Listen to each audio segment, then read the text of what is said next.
पहला ऐसा ये ऐसा आंदोलन होगा इनका कि ये तो खुद पिटेंगे यार, इनका आंदोलन करने वाले ही पिटेंगे। ये रेपिस्ट जो होते हैं उनका भी स्वागत करते हैं, उनको भी फूल मालाओं से बुलाते हैं, कोई ऐसी बड़ी बात नहीं है।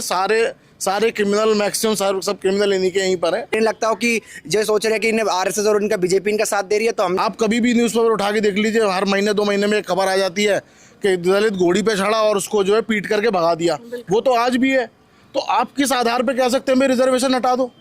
जब आपकी मानसिकता नहीं बदली, आपकी मानसिकता हमारे लोगों के प्रति कभी बदली नहीं और आज भी नहीं बदलेगी, वो कभी भी नहीं बदलेगी, क्योंकि लोगों ने अब सरकार की नाकामियों पर जो सवाल पूछने शुरू करे हैं, तो सरकार ये चाहती है कि भाई रिजर्व लोग और अनरिजर्व लोग ये लोग आपस में लड़ें और हम अपनी मौज करें।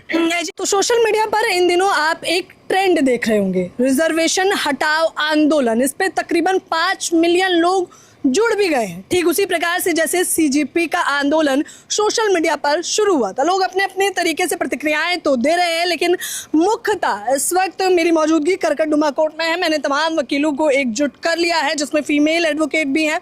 हम ये जानना चाहेंगे कि इस मुहिम पर वकीलों की मुख्यतः क्या प्रतिक्रिया है, कैसे देख रहे हैं। अब एक आंदोलन चल रहा है जिसमें कहा जा रहा है कि रिजर्वेशन हटा देना चाहिए। बस सबसे पहले जो जिस तरीके से सीजेपी का आंदोलन हुआ और ये इसके एवज में जैसे इन्होंने रिजर्वेशन बचाओ और रिजर्वेशन हटाओ और युवा बचाओ का आंदोलन चालू किया, तो इसके एवज में मैं बाबा साहब के जो कॉन्स्टिट्यूशन असेंबली थी उनके एक भाषण को याद करता हूँ, क्योंकि जब रिजर्वेशन की बात कही गई कि रिजर्वेशन को संविधान में ऐड किया जाए, तो वहाँ पे उस समय असेंबली के अंदर 3 धड़े बन चुके थे। एक चाहता था कि रिजर्वेशन नहीं होना चाहिए, एक चाहता था कि रिजर्वेशन होना चाहिए, और एक था कि एक वो न्यूट्रल था कि होगा तो भी ठीक है, नहीं होगा तो भी ठीक है। तो वहाँ पे सबने अपने अलग अलग तर्क दिए और सबने अपना अलग अलग तर्क कहा रिजर्वेशन का क्या आधार है, रिजर्वेशन क्यों होना चाहिए, क्यों नहीं होना चाहिए। तो लास्ट में बाबा साहब कंक्लूड करते हैं कि रिजर्वेशन क्यों ज़रूरी है भारत में। तो बाबा साहब ने सबसे पहले इस बात से शुरुआत की कि हम कहते हैं कि भाई रिजर्वेशन हम योग्य अयोग्य व्यक्ति को आगे आना चाहिए, योग्य व्यक्ति को आना चाहिए। तो बाबा साहब का सबसे बड़ा कंक्लूड उसमें ये था, जो पूरे रिजर्वेशन का एक बेस है, जो आधार है। बाबा साहब उसमें ये कहते हैं कि रिजर्वेशन का आधार कभी भी योग्य अयोग्य है ही नहीं है, क्योंकि उस समय बाबा साहब ये समझ रहे थे कि आप ये बात करते थे कि ये सब जितने भी असेंबली में लोग थे कि योग्य आदमी को आगे आना चाहिए, योग्य लोगों को आगे आना चाहिए। तो बाबा साहब का सिर्फ इसमें ये तर्क था कि आप सीधे सीधे उन्होंने कहा कि जब कोई भी केंद्र में सत्ता होती है तो वो ये कहते हैं कि अयोग्य व्यक्ति को आगे आना चाहिए। लेकिन इसमें सबसे बाबा साहब ने जब शुरुआत की अपने भाषण की, उन्होंने बोला कि आपसे ज़्यादा योग्य व्यक्ति मैं समझता हूँ कि अंग्रेज़ थे, जिन्होंने 200 साल तक पूरे भारत पर राज किया, पूरी दुनिया पर राज किया, तो वो योग्य व्यक्ति थे। तो इसके एवज में योग्य व्यक्ति से अगर अंग्रेज थे तो उनको दोबारा लाके यहाँ पे शासन लागू करा दिया जाए।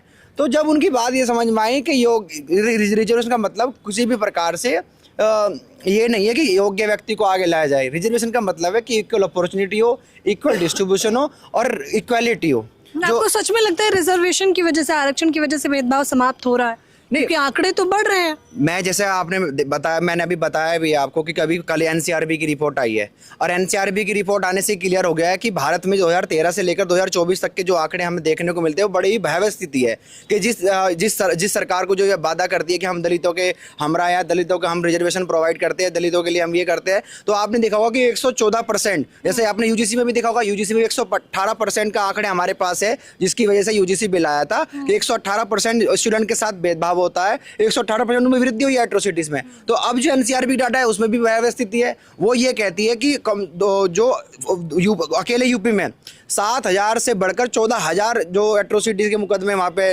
दर्ज हुए और उनमें बढ़ोतरी हुई है, 45% उसमें बढ़ोतरी हुई है। ऐसे ही आप मध्य प्रदेश के आंकड़े उठा लो, राजस्थान के आंकड़े उठा लो और हरियाणा के आंकड़े उठा के देख लो, तो ये स्थिति आज बन गई है। लेकिन आज ये बात करते हैं कि रिजर्वेशन खत्म कर देंगे, तो रिजर्वेशन तो हम खत्म करने के लिए तैयार है, चलो ठीक है, हमने मान लिया रिजर्वेशन खत्म होना चाहिए, लेकिन जिस आधार पर ये पूरी दुनिया भारत देश टिका हुआ है, जिसे हम कास्ट सिस्टम बोलते हैं, तो कास्ट सिस्टम को खत्म करने की क्यों नहीं बात करते? ये क्यों बात नहीं करते कि हम इंटरकास्ट मैरिज करेंगे? जब ब्राह्मणों की बच्ची दलितों घर में ब्याई जाएगी और दलितों की बच्ची ब्राह्मणों घर में ब्याई जाएगी, हम तो तब समझेंगे ना कि पूरे भारत में हिंदू धर्म एक है। लेकिन ये उस तरह की बात नहीं करते। मैडम, आपने ये भी देखा होगा, जिस तरीके की रिजर्वेशन की बात करते हैं, अब ये बात करते हैं कि हम घर वापसी करा रहे हैं। आप ये देखो, जो मुस्लिम, जो उस समय के हिंदू मुस्लिम बने थे, आज वो आने के लिए तैयार बैठे हैं हिंदू धर्म में, लेकिन उनकी सबसे पहले डिमांड ये है कि अगर हम हिंदू धर्म अपनाते हैं तो हमारे घर में रोटी बेटी का संबंध कौन बनाएगा, रोटी बेटी का व्यवहार कौन करेगा? तो उसके लिए हाथ खड़े कर देते हैं। जब रोटी बेटी का व्यवहार ही नहीं होगा इस धर्म धर्म में तो वो किस तरीके से वापसी करेंगे। हम तो कहते हैं कि अगर तुम्हारे धर्म के अंदर इतनी ताकत है,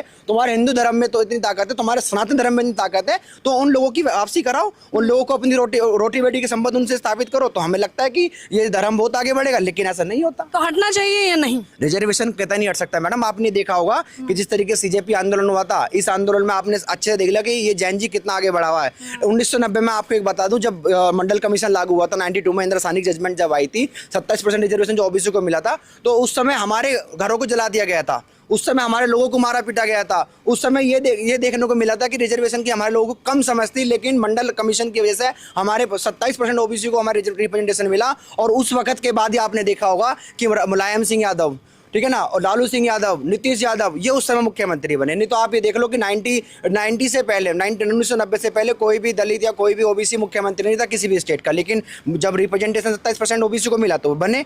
लेकिन आप ये देखो, जब हमारे लोग, हमारे पूर्वज इतने सक्षम नहीं थे, लेकिन फिर भी उन्होंने रिजर्वेशन की लड़ाई करी। लेकिन आज की आप देखा होगा कि आज हमारे बच्चे अच्छे से समझ रहे हैं कि रिप्रेजेंटेशन क्या है, इक्वल रिप्रेजेंटेशन का मतलब अच्छे से समझ रहे हैं। अब आप ये देखिएगा किसी भी रूप में हमारे बच्चे इस तरह से अक्षम नहीं है कि वो उनका सामना ना कर सके, वो सामना करने के लिए तैयार है। लेकिन अगर आपको ये बात ये कहते हैं कि एट्रोसिटी नहीं है या किसी तरह का कोई भेदभाव नहीं है संस्थानों में, तो मैं आपको बता देता हूँ 2012 में एक मुंगीकर कमेटी आई थी।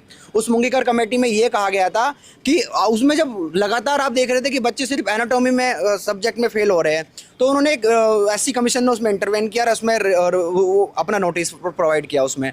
तो वहाँ पे जब मुंगीकर कमेटी बनी, तो मुंगीकर कमेटी में सबसे पहले ये देखा गया कि कई सालों से सिर्फ एक ही 35 स्टूडेंट, जो 35 सीट थी वहाँ पे, वर्धमान मेडिकल कॉलेज था वो, तो उसके अंदर 35 सीट थी, तो 35 के 35 बच्चे सिर्फ एक ही सब्जेक्ट में फेल हो रहे थे। लेकिन जब उन्होंने इंटरवेन किया, जब मुंगीकर कमेटी बनी, तो वहाँ पता लगा कि किसी तरीके से वहाँ पर सिर्फ कास्ट बाइस के नाम पर, सिर्फ जातिगत भेदभाव के कारण उन बच्चों को रिप्रेजेंटेशन नहीं दे रहे थे डॉक्टरी में वो। तो वहाँ पर फिर उन बच्चों को कंपनसेशन भी मिला और उन बच्चों को न्याय मिला। तो आप इस तरह की जो हमें बात बताते हैं कि किसी भी तरह की एट्रोसिटी नहीं है यार, ये जो रिजर्वेशन है ये तो सिर्फ 33% वालों को। आपने देखा कितना गंदा बयान जो देखने को मिल रहा है इनकी तरफ से। वो कहते हैं कि जो शिक्षा शेरनी का वो दूध है, हमारे बाबा साहब ने कहा शिक्षा शेरनी का वो दूध है जो पिएगा वो दहाड़ेगा, लेकिन ये इससे उल्टा बोल रहे हैं। वो कह रहे हैं कि शिक्षा शेरनी का वो दूध है तो 33% वाला 90% के आगे कुत्तों की तरह भोगेगा, ये इस तरह की बात कर रहे हैं। पर मैं ये कह रहा हूँ, आपने देखा होगा शिक्षा व्यवस्था एक जैसी है।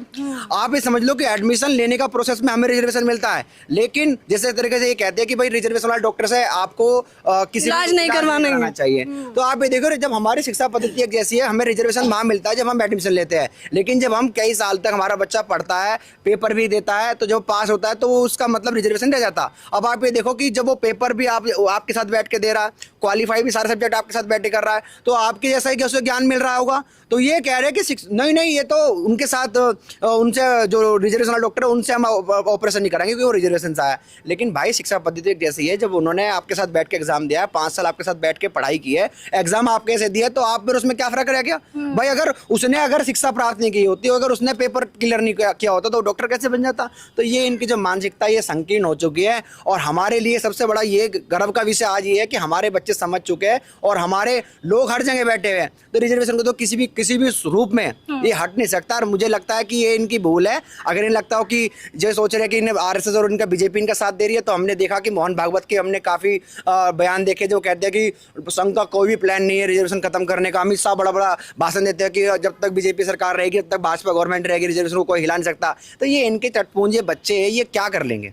ये क्या कर लेंगे रिजर्वेशन खत्म करने? रिजर्वेशन खत्म करना कोई मामूली बात नहीं। जब इनके लोग रोड पर आएंगे ना, तो मैं आपको बता दूं, मैं ये थोड़ा सा सावधानी बात कर रहा हूँ कि पहला ऐसा आंदोलन होगा इनका कि ये तो खुद पिटेंगे और इनका आंदोलन करने वाले ही पिटेंगे। कह रहे रिजर्वेशन हटा पाना असंभव जैसा है। आपकी क्या प्रतिक्रिया है? देखिए, सबसे पहले तो मैं ये कहूँगा कि रिजर्वेशन जो है वो उसका एक सामाजिक आधार है, सामाजिक पिछड़ापन है।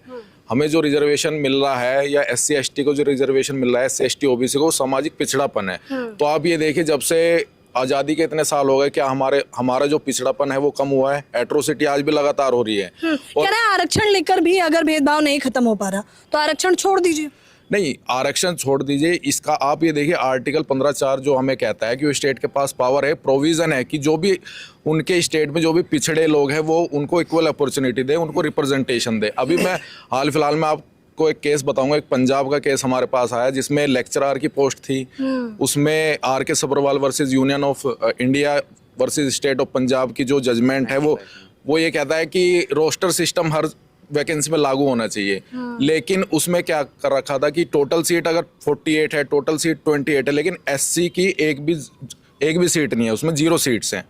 तो हमने उसमें रिप्रेजेंटेशन लगाया। तो देखिए, इनकी जो मानसिकता चल रही है ना, वो ये चल रही है, ये एक सड़कों की जो एक आंदोलन खड़ा करने की कोशिश कर रहे हैं, लेकिन ये यूनिवर्सिटीज़ में कि हमारे बच्चे पढ़ ना पाए, तो ऐसी चीज़ें कर रहे हैं। लेकिन हमने उसके खिलाफ लड़ाई लड़ी, हमने रिप्रेजेंटेशन दी, तो आज वो नोटिफिकेशन कैंसिल हुआ है। उसमें पंजाब सरकार दोबारा एक नोटिफिकेशन निकालेगी और उसमें उन्होंने आश्वासन दिया है कि एससी की वैकेंसी होगी। खत्म हो पाएगा या नहीं? हाँ और ना में मुझे जवाब। नहीं, खत्म नहीं हो पाएगा। आरक्षण खत्म नहीं हो पाएगा क्योंकि जब तक हमारा सामाजिक पिछड़ापन है, ये खत्म नहीं हो पाएगा। नहीं हो पाएगा। कैसे देख रहे हैं सर आप?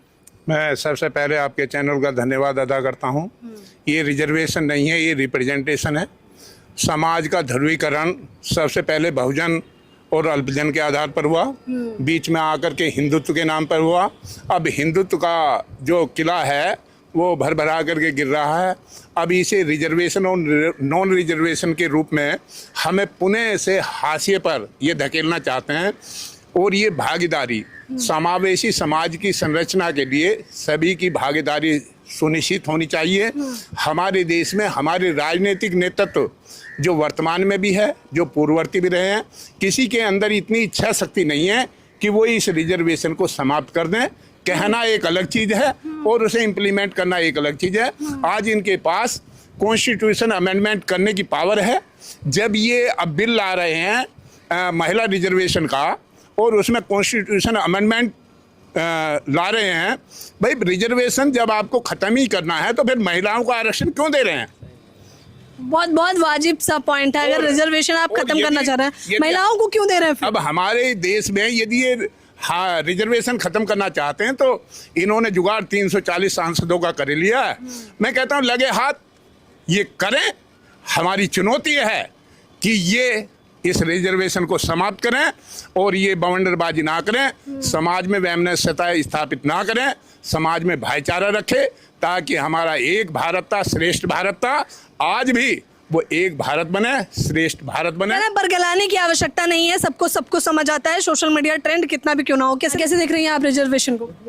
देखो, रिजर्वेशन की बात आती है तो मुश्किल है खत्म करना, क्योंकि जातिवाद भी तो इतना है। आप जातिवाद को खत्म कर दीजिए। हाँ, आप जातिवाद को अगर खत्म कर दें तो रिजर्वेशन खुद ब खुद खत्म हो जाएगा। कैसे देख रहे हैं सर? जो ये मुद्दा है कि भाई रिजर्वेशन, सबसे पहले तो हमें ये समझना पड़ेगा भाई रिजर्वेशन क्यों था, किस लिए था और आज के टाइम पर उसको हमने क्या समझ लिया है। आज के टाइम पे हमने रिजर्वेशन को एक पॉवर्टी मतलब गरीबी उन्मूलन प्रोग्राम की तरह हमने समझ लिया है, जबकि वो बिल्कुल ऐसा नहीं है।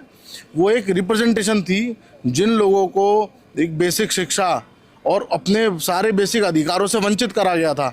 अब उनको स्ट्रीमलाइन में लाना था, इसीलिए ये व्यवस्था की गई थी।